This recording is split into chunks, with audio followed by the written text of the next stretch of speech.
Hi, I'm Jake.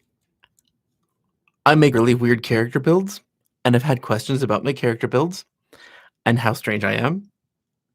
Okay, talk about it, not actually like questioning because they just kind of say, "Wow, you're weird." Um, I wanted to show what I do when I'm coming up with a character so that you can sort of have some inspiration from me about how to build a background, a backstory, a personality concept for your character. There are a lot of different ways I do that. One way is a cheat sheet that I made, personality traits. It's on our Patreon. If you become a patron, just get it for free. But I oh, hi! There's actually somebody here. Hi, Kai. If you have any like questions or suggestions about how you could do this differently, please say so in the comments. Um, like you've probably seen and heard in a lot of different places, a lot of different videos, and just articles online, you can take inspiration from anything you've seen before. A lot of people no, a lot of loot. A lot of people take inspiration from movies, like Lord of the Rings is an easy example. Um, when I'm taking inspiration from a source of media, usually it's a book because I've read it and the character came more alive in my mind, and I just remember how I felt about the character, and that sort of carries through from the inspiration. The most interesting characters are villains. They have motivation, they're the instigators of the plot. They're interesting. They have problems. What makes interesting people is pain, problems. Oh, yeah. This stream is only for adults. Kids go away. So the best flowers grow from shit. We learn from our mistakes. We learn from crap that's happened to us, and we get better for it. At the very least, we become more nuanced and interesting. So pulling from books and movies are an example, and then you can build on that based on what class you wanna play. What I like to do is pick personality traits. I'm happy too. It's the first one. Totally nervous. That's okay. Thank you for coming. So anyway, personality traits. I usually just pick a personality trait because I base it on what I want to make. Like the kitsune inventor. I just was thinking of oh, good. I was just thinking of, the tubular, that got me. I was thinking of Jekyll and Hyde. I just wanna make a story of Jekyll and Hyde, so how do I make, J Dr. Jekyll interesting? Because frankly, he's not. Dr. Hyde is the Dr. Hyde, Mr. Hyde is the interesting one that causes all the havoc, which requires that the hero respond to it. So I focused on the least interesting person first and made them their own character, and then included Mr. Hyde, and it just seemed extra detailed because there are layers to this person. They have different sides like everybody does. Okay, so when picking a personality, when creating a character, this is kinda how I do it. I just pick a personality trait, I'm gonna roll for one randomly so that you know that this is spontaneous and we're just coming up with it together. If you have suggestions based on what I say, please say so in the comments, or scream really loud, maybe I'll hear you. It's a D100. These are pretty. They're pink.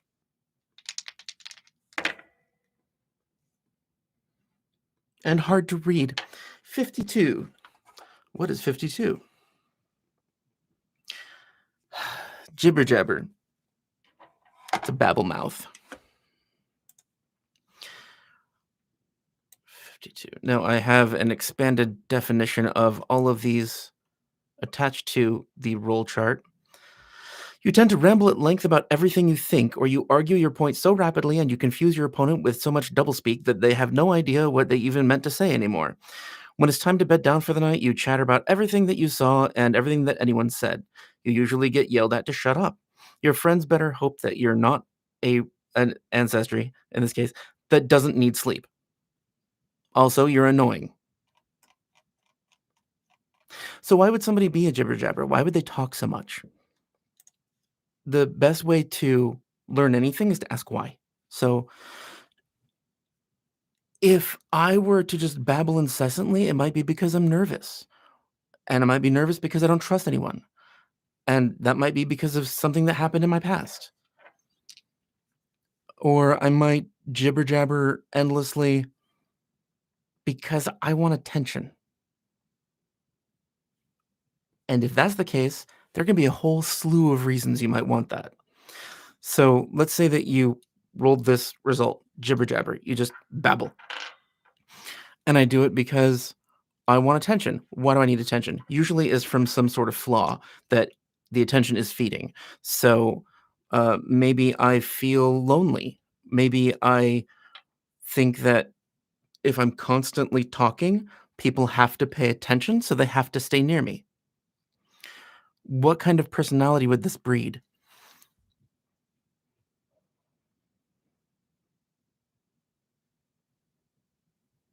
I do this a lot. Sorry, hold on.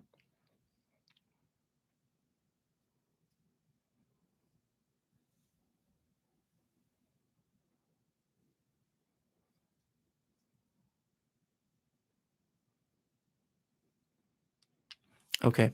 So this would be somebody who is very needy and insecure, somebody who doesn't just babble to get attention, but has a hole in their chest that they want filled by something. And that can be a variety of things. It can be drink, it can be music, it can be religion. So let's say that this character is hyper religious and babbles incessantly because they need attention, which means that they're going to easily join any adventuring group. That's a good plus for them. And the drawback is that they're kind of going to be in everybody's business because they want to be involved because they want to matter. Now you'll notice I don't care what class it is. This is just building a person. If you want to add class complexity to it, you can. And ancestry can make that interesting as well, but mainly if you already know how that ancestry works. Like orcs, they're tribal, they are aggressive, they can be intelligent, but their history is violence. And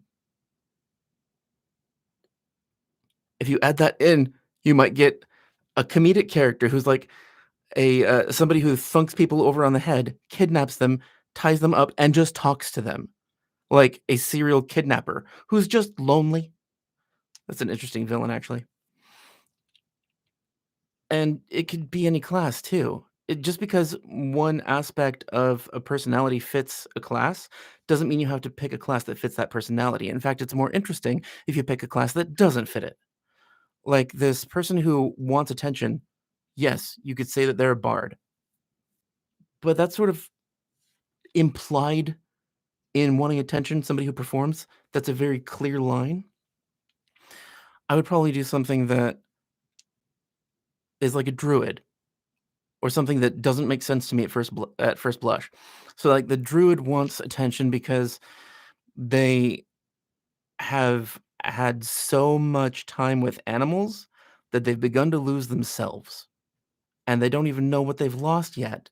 So they're trying to reconnect with people to find out who they are again.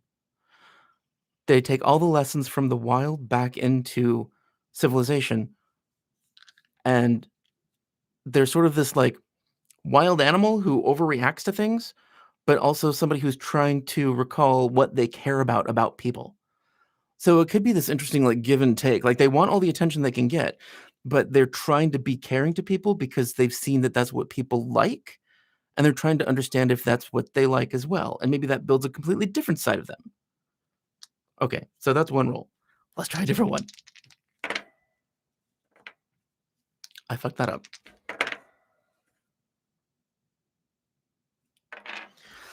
16! Oh, and you can do the same thing by just, like, looking up personality traits online and just sort of selecting one at random. I just made this chart up from personal research or some from personal experience, and what I know about personality traits and mental disorders and emotional disorders, behavioral disorders, and also additional research that I found online that I like the idea of some of them. Okay, so what the hell did I roll? 16.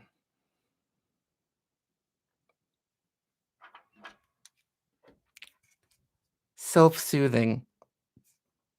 I only don't want to choose that because I already went that route with the jibber jabber. They want it for attention to make themselves feel better, and self-soothing starts with that as a basis. So yeah, I could do a slight variation on that, but this live stream isn't gonna last forever, and I want something more interesting, as an example.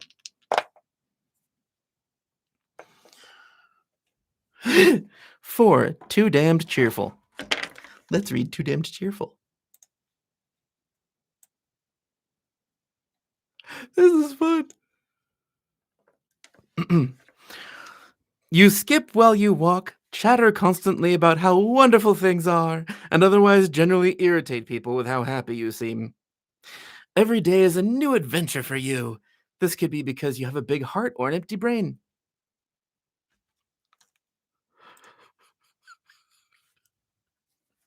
I kind of want to make a barbarian, like right off the bat. I think class in this case, because like the cheerful barbarian slaughtering people. I mean, it could even be an absurd, maybe grotesque, but really out there way of being cheerful, like being really happy with how far they get the blood to splatter from their hits on their enemies. Like, new record! Look at that! Mark it off. We'll try again.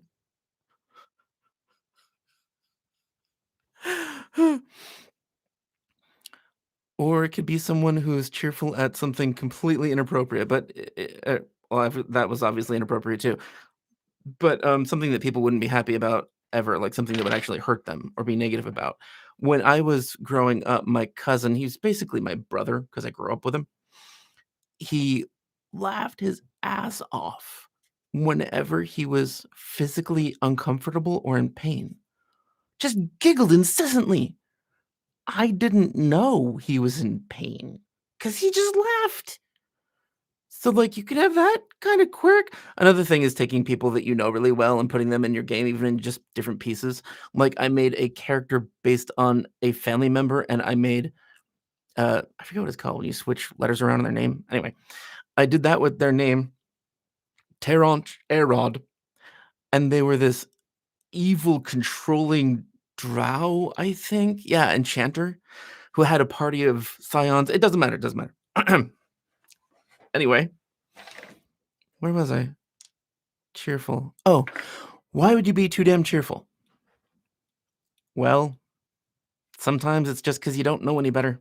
And I know I said that you could have an empty brain, but a lot of us, when we are growing up, we sort of try to appease other people around us by being happy, or we're simply naturally happy. Like, kids are excited and enthusiastic about almost everything, even getting into stupid shit. Like, I was really excited to use my wood burning iron on an electrical cord when it was still plugged in. That seems interesting. I was a moron, but I was still happy about it till there was a big bright flash of light. I didn't tell my dad about it, but he found the melted wood burner.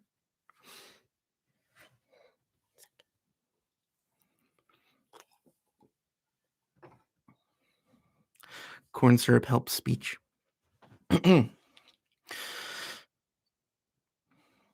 All right, so when you are picking a character trait at random, and just pick something because you can change it later.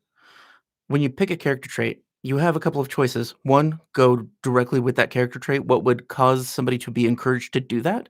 Like maybe they're surrounded by people that had that same kind of personality. And if that was the case, why do they have it? Maybe it's a cultural thing. Or the opposite. If they're cheerful all the time, maybe it's because their mother was constantly depressed and they had to keep trying to make her happy, so much so that it became a pattern. And now they just try to help other people by being cheerful and happy and helpful all the time. Let's roll another one.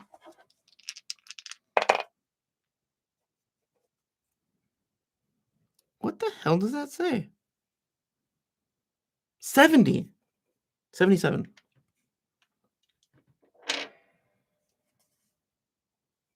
Fun-loving. That was boring. We just did cheerful. There are a lot of options on here. They're not all the same. 10. 10.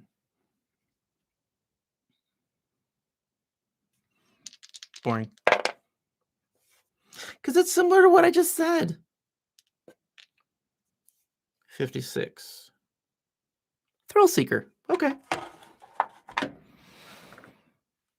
The first thing that comes to mind is I'm giving this as an example because I want to see how far afield your imagination can go when getting inspiration. The tarot. The 0 card is the Fool. And the Fool is just on the original Rider-Waite tarot deck. The Fool is just blithely walking forward, not realizing there's a cliff in front of him. He's looking up to the sky. So I mean, obviously that's because he's a moron and he's just sort of wandering. But I like the idea of a thrill seeker who sort of does stupid stuff just like that while they're fully aware that it's dumb and it's dangerous. They do it for the rush or for attention or actually for money. Like they could come from a carnival that has death-defying stunts, like they're on a high wire or they are eating fire, which by the way is real. I had a cousin who ate fire. She said that's no bullshit. They just tell you to take the fire and put it in your mouth and close your mouth. Who does this? Anyway, thrill seeking can be in any way as well. It doesn't have to be completely moronic. It can just be that you are more than happy to accept any challenge set before you, like a drinking challenge, or you'll accept any bounty post to just go do if it sounds like it's dangerous. It could actually even be because you have a death wish. I had a character recently who I didn't tell anybody. Maybe I should have, because that could have helped them understand why this was happening. But he had a death wish because his life was miserable. Like literally, his body was falling apart, and he had a death wish. So he seemed like a thrill seeker. He seemed like really energetic. He just goes after the gusto in life. No, he just wanted to die. So you can take it different directions, like I was saying. Does anybody here have any ideas that you want to have as a character, like a class and ancestry, or just like a purpose in the party? And maybe I can come up with a personality for that based on what that job would be. Because who takes those jobs? Depends on the class, depends on the history.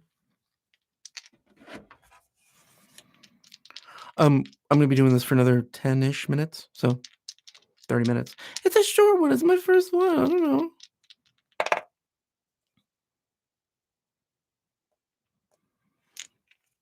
"28. Multiple personalities. Actually, we kind of already touched on that because of Jekyll and Hyde. The multiple personalities could be simple dissociation, and there are wow, this is a video by itself. Okay, so I'll read what I wrote for multiple personalities. What the hell was the number?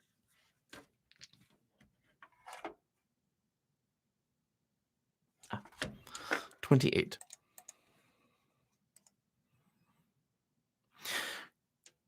Some people love this. I've had 2 people who actually did this for their characters. Create a complex map of personalities tied to emotions or arcane powers. These identities can be aware of each other or not. You may choose the events that trigger a personality's shift, or the DM can choose. Personally, I have a lot of fun when the DM chooses, because then in that moment, I just respond to whatever's happening, and the personality that would be the most upset about that happening or care the most about it, be the most invested, is the one that would take over. and they wouldn't be paying attention or know what was happening right then, so they might just kind of flip out. Fun. I'm reading something now. The grumpy, you should think this through, uncle of the party that tries to direct the party with the least harm caused to them. Okay. So this I feel like everything reminds me of something else. So this reminds me of a character in a Dragonlance series. I don't remember the name of him. I feel kind of bad about that.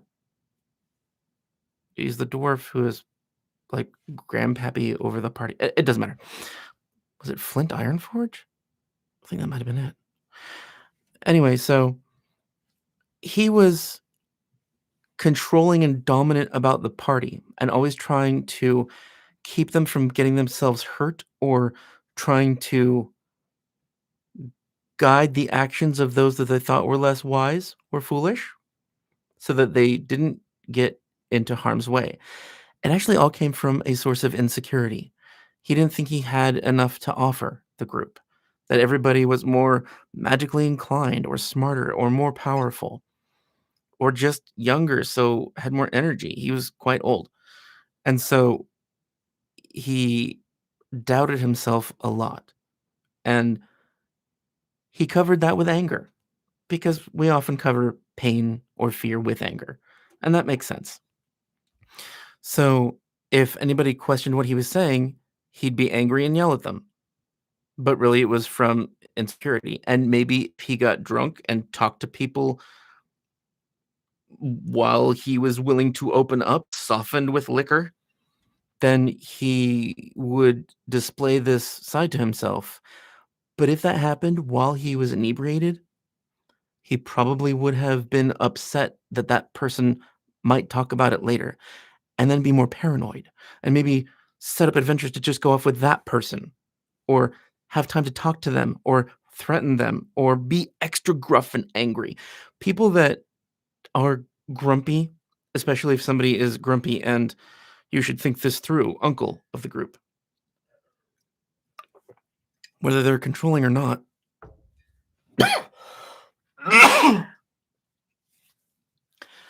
Whether they're controlling or not, if they're already grumpy and sort of dour, they're going to have more of a likelihood to get angry over things that would affect them personally.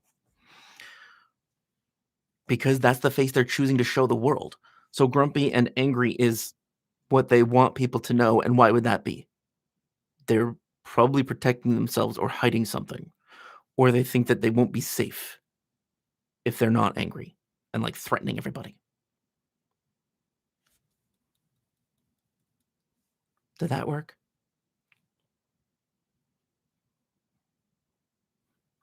Okay, well, give me another one if you want. Or if you have anything to clarify about what I said, go for it. Cool guy, good. Red Ricari. Oh yeah, you! Red Devil dude! Who just bought a new background for live streaming. I got an idea for an animist who likes to make friends with ghosts so they join them on their adventures. So the ghosts join the animist, which is creepy and cool. Or are you saying the animist just follows ghosts off to join them on their adventures? Probably less likely, but you could mean that. Just tell me if you mean that. This is slightly delayed, so, you know.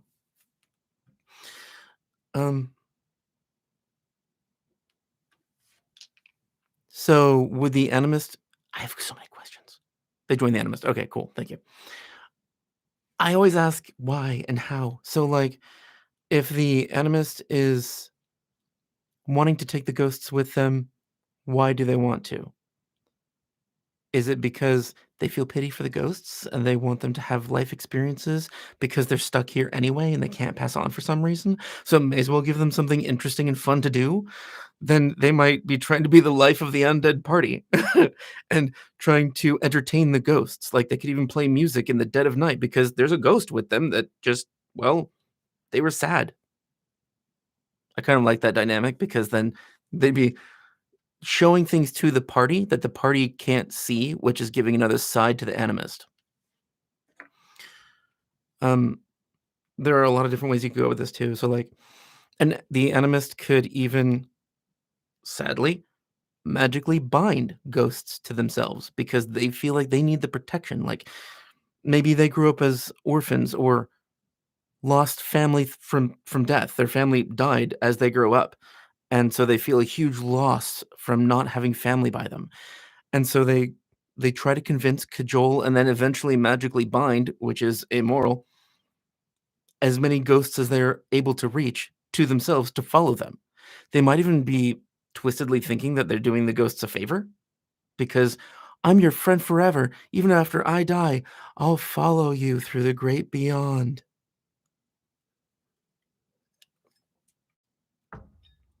Yeah, it's kind of weird.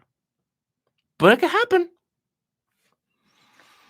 And also it could be like more deeply personally connected. Like the ghosts could be people they knew or people that they wanted to know. Like a famous person that they never got to meet or a lost love from their childhood and they finally get to talk to this person that they loved since they were 8. I like to think the animist barely distinguishes life from death. Since they can see spirits, they just see lonely people who need a bit of help. That's sad, but totally true. But then they might wonder if the people that they're seeing are physical or not, and they might just differentiate that way. Like if they look just as real as other living beings, then Anne Rice did this several times. Then it might be that they're not even sure who around them is a ghost and just kind of accept everyone, or might be even creeped out by somebody who's like following them from town to town. And then they address that person and find out it's not actually a ghost, it's just a really creepy dude.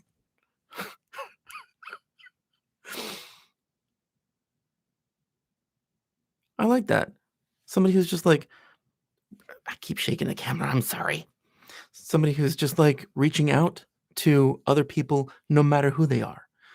Like they just feel like their lot in life, their ability to make a difference is to be able to reach people's emotions, including their souls, before they departed and after they departed. So they're sort of the ultimate do-gooder, but it's coming from a very honest place. They're truly attempting to improve the lives and afterlives of everyone they meet. Probably wouldn't extend to animals, but it even could. Man, this person would be constantly busy trying to help everyone make everything right. They would also be burned out easily. They might like be stressed out and like sleep extra time or be depressed because they're giving all their energy to everybody else. And then that has this sort of interesting flip side. Like half the time they're depressed because they don't have energy and they try to like not interact with people and try to remain hidden from their party or try to sleep in or just try to have their own time in a different in room or different town even. And then, like, they recharge and they come back and they're ready to help everybody again. That's actually a really common trait in our world, in our society.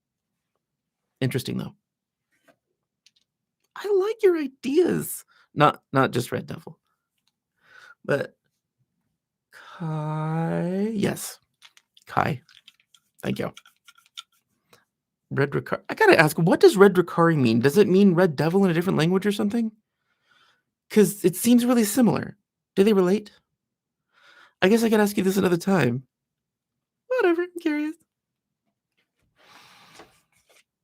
Anyway, any other ideas or questions or thoughts?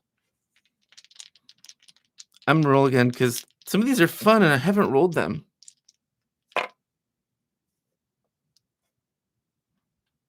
Obviously, I like random roll charts. They're not always useful in game though, because like, especially for adventures and monsters, like, okay, do you have an encounter? You have a 50% chance every night. Oh, look, you have 4 encounters that night. I've done that in Ravenloft because they're supposed to be that frequent, at least in second edition. And I'm babbling, sorry. But because you're using a random chart, you don't know how that's going to impact everybody. Random treasure is the same way. Random traps can be the same way, and that really sucks because then it's like, okay, gelatinous cube pit trap. You're all dead just because like it was too high level. They weren't prepared for it. So anyway, that's my bitch about random charts. Doomsayer. You know what? I can just pick. I'm just gonna pick one of these. Mirror Syndrome! I love some of these a lot. Okay. 86, Mirror Syndrome.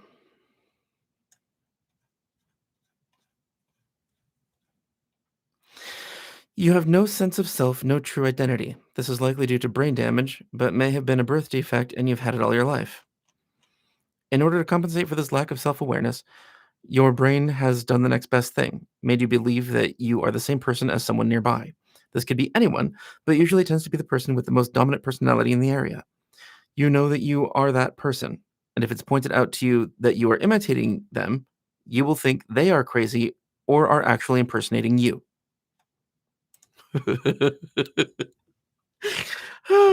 Oh man, I'm picturing this as like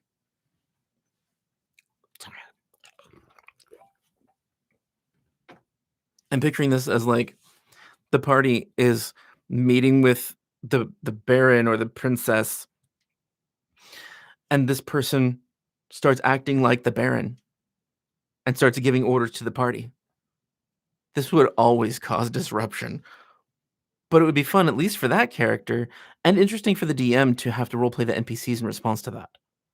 That is something the DM actually has fun with sometimes. I do. What would be a more out there or more unique way of characterizing someone who turned away from civilization like the Wild Order Druid? Cat crossing.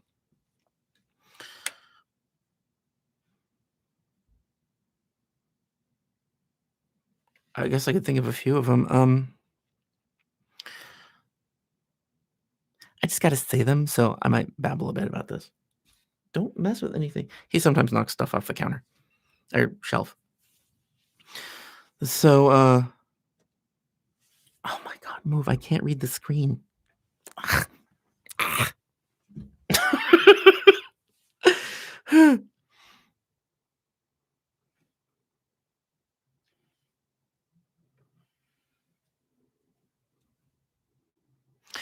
It could be something as simple as a merchant who had one too many bad business deals.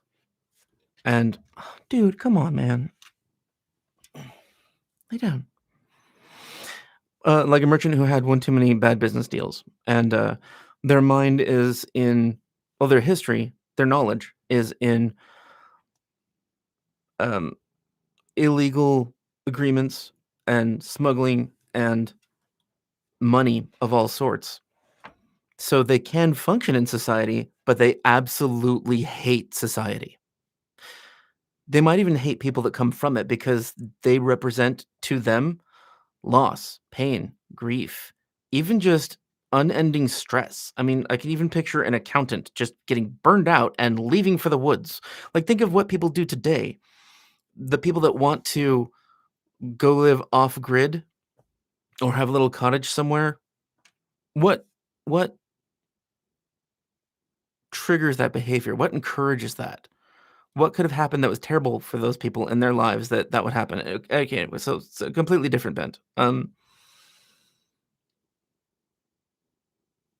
Obviously, they could have always had a kinship with animals, but I like taking a slight twist on that and inserting a little bit of the animist idea, and that they don't actually feel close to animals in the slightest. They feel close to trees. Like, they think tree spirits talk to them constantly. This is actually a not uncommon belief in some pagan faiths, that there are tree spirits and plant spirits and water spirits that speak to you all the time. The Spirit Shaman from 3rd edition D&D was that way. So it's not about the animals, it's about what the plants need, and they just sort of are tools for the physical embodiment of nature. Something that I kind of like the idea of is that, like,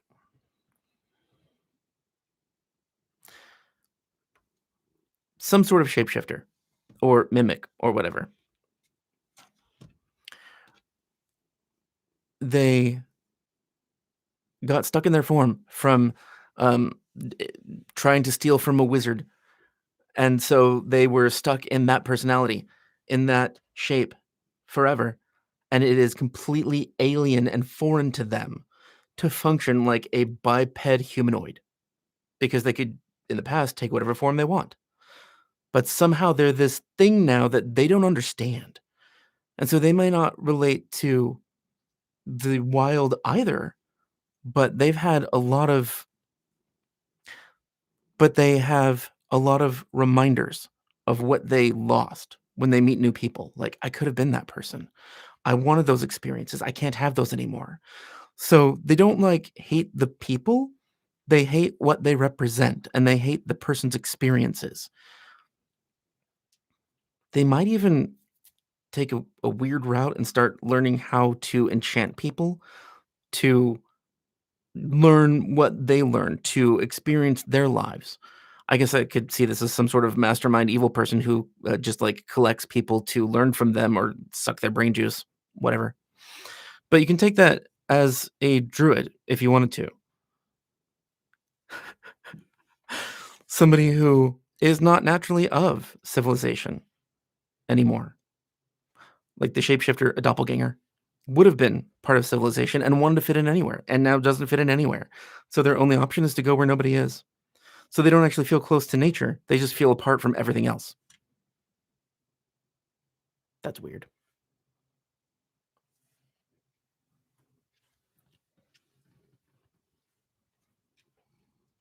Oh, great. Lou was typing. Laying on the keyboard. I didn't know. Okay, so I went over the time that I meant to because I babble a lot. Good, I'm glad. I hope it helps. It's friggin' weird, which is really fun to play. I was thinking also maybe they were he's begging for food. I was thinking maybe they were a mimic beforehand or had a master that was a mimic. Anyway, that's how I came upon the doppelganger thing, but it's interesting to me to think of something that was like this is weird. You have a puppet who was previously a part of a different society. Their spirit or their physical body. Like mimics could take the shape of objects. Not like really complex objects, but they could make 2 arms and a head. Why not? It could be a little doll. So it can actually be a mimic. What? No. He likes the dice too. Anyway, and follow a similar format as the doppelganger, but they would relate more to constructs instead of people. So, like, they would feel weirded out that they can't take multiple shapes anymore of buildings. And so they would stay away from buildings because they're sort of longing to be those constructs, to be an apple cart or a barrel or a dagger, and they can't anymore. And so they just look on like treasure. The party finds a magic helmet, and this person just looks on that helmet with longing, not because they want the magic item, but they wish they could be put on somebody's head. Anyway, I'm gonna hang on here for another couple of minutes in case there are any other comments that come through because they're on a slight delay. So if you have anything else to say or ask, let me know, and then I'll go in like a minute or two. Hi, you're a pain in the ass.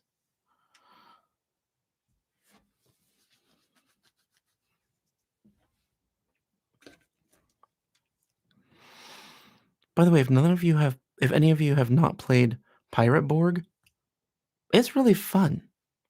It's freaking weird, and all the all the Borgs are like super brutal. You have like 9 hit points max, and everything does like 2d4 or 2d6. So you just die constantly. Most people don't want to play that kind of game anymore.